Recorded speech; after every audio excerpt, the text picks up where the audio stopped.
খেলা। এই খেলা আসলে আর্জেন্টিনা এবং ব্রাজিলের সাপোর্ট করি, বিশেষ করে বাংলাদেশের সন্তানেরা, মুসলমান সন্তানেরা। অথচ এই আর্জেন্টিনা এবং ব্রাজিল হলো দাজ্জালের অনুসারী। বলেন না আউযুবিল্লাহ। কার অনুসারী? দাজ্জালের অনুসারী।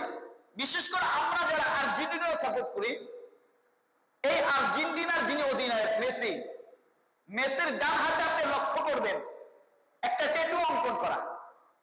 যে ট্যাটুটা হলো দাজ্জালের এই কপালে যেরকম চোখ থাকবে, একটা চোখ, এই চোখটাকে অঙ্কন করে লাগানো ডান হাতে। আপনারা খেয়াল করবেন যদি কখনো খেলা দেখেন, খেলা তো অবশ্যই দেখেন।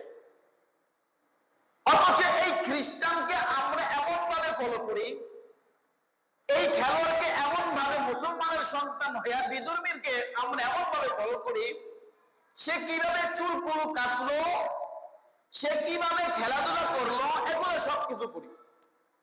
অথচ আমার নবী, আপনার নবী, বিশ্ব নবী রাসূল আকরাম সাল্লাল্লাহু আলাইহি ওয়াসাল্লাম কত সুন্দরভাবে বিধান দেখিয়ে দিয়েছেন, এগুলো আমি মুসলমানের সন্তানে মানতে রাজি। ঠিক কিনা? কি করছে রোনালদো? কি করছে? চুলগুলো কেমনে কাটছে? এরকম ভাবে কাটছে। ঠিক আছে, এরকম এই সেলুনে গিয়ে বলে এভাবে আমার চুলগুলো কাইটা দাও। অমুকে কি করছে? চুলগুলো বড় রাখছে, কাঁধের নিচে রাখছে, আমার তো এরকম চুলগুলো বড় করে সুন্দরভাবে কাইটা দাও। অমুক খেলোয়াড় কি করছে? তার দাড়িগুলোকে সুন্দর কাইটা চিকন করে রাখছে, আমাকে এরকম করে দাও। বলেন না আউযুবিল্লাহ।